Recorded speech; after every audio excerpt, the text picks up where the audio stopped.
ಯಾಕೋ ಮುಖನ ಒಂಥರ ಇಟ್ಕೊಂಡಿದ್ಯಾ? ಅದು ರೀ ಯಾಕ್ರಿ ಏನಾಯ್ತು? ಅದೇ ರಾಖಿ ಹತ್ರ 20,000 ತಗೊಂಡಿದ್ದೆ, ಇನ್ನೂ ಕೊಟ್ಟಿಲ್ಲ. ಅವನು ಬೇರೆ ಮನೆ ಹತ್ರನೇ ಬರ್ತೀನಿ ಅಂತವನೆ. ಒಂದ್ ನಿಮಿಷ ಇರಿ, ಬಂದೆ.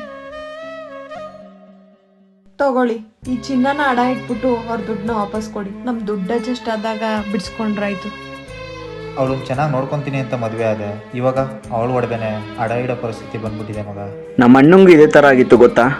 ಒಂದು ಕೆಲಸ ಮಾಡು, ಓಂ ಶ್ರೀ ಸಾಯಿ ಹನುಮಾನ್ ಜ್ಯೋತಿಷ್ಯಾಲಯ, ಪಂಡಿತ್ ಶ್ರೀನಿವಾಸ್ ರಾವ್ ಅಂತ, ಮಹಾಲಕ್ಷ್ಮಿ ಲೇಔಟು ಮೆಟ್ರೋ ಸಿಗ್ನಲ್ ಹತ್ರ ಇದೆ. ಒಂದ್ಸಲ ಭೇಟಿ ಕೊಡು. ಅಲ್ಲಿಗೆ ಹೋಗಿ ಬಂದ್ಮೇಲೆ ನಮ್ಮ ಮನೆಯವರೆಲ್ಲ ಆರಾಮಾಗಿದ್ದೀವಿ. ಸರಿ ಮಗ, ನಾನಿವತ್ತು ಮಹಾಲಕ್ಷ್ಮಿ ಲೇಔಟ್ ಮೆಟ್ರೋ ಸ್ಟೇಷನ್ ಹತ್ರ ಇರುವಂತ ಓಂ ಶ್ರೀ ಸಾಯಿ ಹನುಮಾನ್ ಜ್ಯೋತಿಷ್ಯಾಲಯಕ್ಕೆ ಬಂದಿದ್ದೀನಿ. ಇಲ್ಲಿನ ಪಂಡಿತ್ ಶ್ರೀನಿವಾಸ್ ರಾವ್ ಸ್ವಾಮೀಜಿ ಅವರು ತಮ್ಮ ಜೀವನದಲ್ಲಿರುವಂತ ತೊಂದರೆಗಳು, ಅಂದರೆ ವ್ಯಾಪಾರದಲ್ಲಿ ನಷ್ಟ, ಸತಿಪತಿ ತೊಂದರೆ, ಆರೋಗ್ಯದಲ್ಲಿ ಏರುಪೇರು, ವಿದ್ಯಾಭ್ಯಾಸ, ಮದುವೆ ಯೋಗ ಇಲ್ಲದಿರುವುದು, ಮತ್ತೆ ಮಾಟ ಮಂತ್ರ, ಈ ಎಲ್ಲ ಸಮಸ್ಯೆಗಳಿಗೆ ಇಲ್ಲಿ ನಿಮಗೆ ಶಾಶ್ವತ ಪರಿಹಾರ ಸಿಗುತ್ತೆ.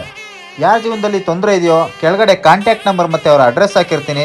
ಕಾಂಟ್ಯಾಕ್ಟ್ ಮಾಡಿ ನಿಮ್ಮ ಸಮಸ್ಯೆಗಳಿಗೆ ಶಾಶ್ವತ ಪರಿಹಾರ ಕಂಡುಕೊಳ್ಳಿ.